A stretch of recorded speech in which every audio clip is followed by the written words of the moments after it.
Hi friends, നമ്മൾക്ക് ഇന്ന് butter ഒന്ന് ഉരുക്കി നെയ്യാക്കിയാലോ? ഓണം വരെയല്ലേ, നമുക്ക് നെയ്യുടെ ആവശ്യം കൂടുതലാണ് അല്ലേ ഓണസമയം. അപ്പോൾ ബട്ടർ ഇവിടെ ഇങ്ങനെ കിട്ടുന്ന ബട്ടർ, ഇത് ഒരു പാക്കറ്റ് വന്നിട്ട് ഏകദേശം 1/2 കിലോ ഉണ്ട്. അതായത് 453 ഗ്രാമാണ് ഒരു ഇതാ. 1/2 കിലോ തികച്ചില്ല, എന്നാലും നമുക്ക് 1/2 കിലോ എന്ന് കൂട്ടാം. അപ്പോൾ ഇതിന് അങ്ങനെ 1 2 3 4 5 കവറുണ്ട്. അപ്പോൾ ഏകദേശം 2.25 കിലോ, ഇതെല്ലാം കൂടെ കാൽക്കുലേറ്റ് ചെയ്യുമ്പോൾ 2.25 കിലോ വരും ബട്ടർ. അപ്പോൾ ഇത് ഉരുക്കിയിട്ട് നമുക്ക് എത്ര നെയ്യ് കിട്ടുമെന്ന് നോക്കാം. തുടങ്ങാമോ?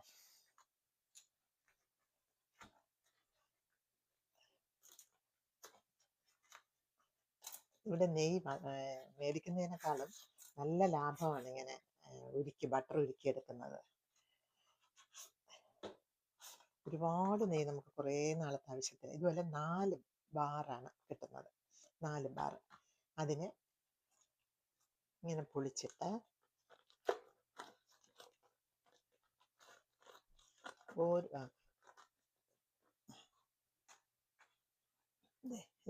ചൂടായിട്ടുണ്ടെന്ന് തോന്നുന്നു. പാൻ ചൂടായിട്ടുണ്ട്. ചൂടായിട്ടുണ്ട്. നമുക്കിതങ്ങ് ഇടാം. ഇങ്ങനെ ഉരുക്കാൻ ഇടുമ്പോൾ എപ്പോഴും ഹീറ്റ് വളരെ കുറച്ച് വെച്ചിട്ട് വേണം ഇടാൻ. കാരണം ഹീറ്റ് കൂടിപ്പോയാൽ പെട്ടെന്ന് ഇത് മൂത്തിട്ട് വല്ലാത്തൊരു മണവും ഉണ്ടാകും. നെയ്യ് അത്ര നല്ലതായിരിക്കില്ല. വളരെ കുറച്ച് ഇട്ടിട്ട് പതുക്കെ സാവകാശം ഉരുക്കിയെടുത്താൽ നല്ലതായിട്ട് നെയ്യ് നമുക്ക് കിട്ടും. അപ്പം ഇവിടെ വന്നപ്പോൾ പല കുട്ടികളും എന്നോട് ചോദിച്ചു, നെയ്യ് ഞങ്ങൾ ഉരുക്കിയിട്ട് ശരിയാകുന്നില്ല എന്നൊക്കെ കേട്ടു. അപ്പം അവർക്ക് വേണ്ടിയിട്ട് ഞാനൊന്ന് കാണിക്കുകയാണ്. അവർക്കൊന്നും അറിയില്ല ചെറിയ ഹീറ്റിലിടണമെന്നുള്ളത്. അതുകൊണ്ടാണ് ഞാനൊന്ന് കാണിക്കാം എന്ന് വിചാരിച്ചത്. ഇതിനി ഇങ്ങനെ ഓരോ പാക്കറ്റായിട്ട് നമുക്ക് പൊട്ടിച്ച് ഇതിലോട്ട് ചേർക്കാം. ഇപ്പം മുഴുവൻ ബട്ടറും പൊളിച്ചതിലിട്ടിട്ടുണ്ട്. ഇനി ഇത് എത്ര കുറച്ചിട്ടിരിക്കുന്നത്, ലോ ഫ്ലെയിമിലാണ് ഇട്ടിരിക്കുന്നത്. അപ്പോൾ അങ്ങനെ നമ്മുടെ ബട്ടർ ഉരുകി ഏകദേശം ആകാറായിട്ടുണ്ട്. പക്ഷെ ഈ വൈറ്റ് കളർ ഉണ്ടല്ലോ, ഇതൊന്ന് മാറി ചെറിയ ലൈറ്റ് ബ്രൗൺ ആകുമ്പോഴാണ് പെർഫെക്റ്റ് ആകുന്നത്. അതുപോലെ ഞാനിത് 2 പാത്രത്തിലായിട്ട് വെച്ചിട്ടുണ്ട്. കാരണം അതിൽ നന്നായിട്ട് പൊങ്ങി വന്ന് ഉരുകി വന്നപ്പോഴേ പിന്നെ ഓവർഫ്ലോ ആവുമെന്ന് പേടിച്ചിട്ട് ഞാൻ ഈ ഉരുളിയും കൂടെ എടുത്ത് വെച്ചു. അപ്പം ഇതും ഏകദേശം ആയിട്ടുണ്ട്.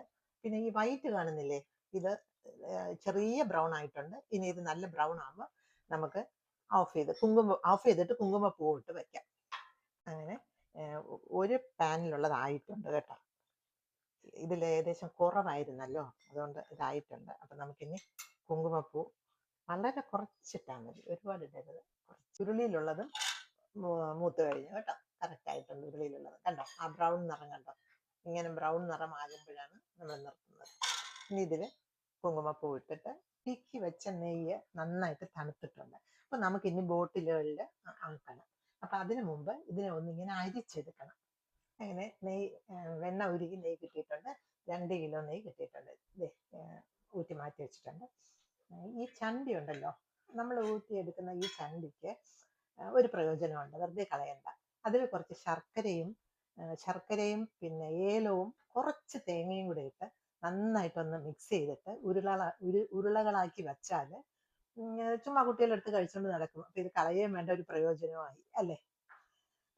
ഞങ്ങൾ 2.25 കിലോയാണ് ബട്ടർ എടുത്തത്. ഏകദേശം 2 കിലോ നെയ്യ് കിട്ടിയിട്ടുണ്ട്.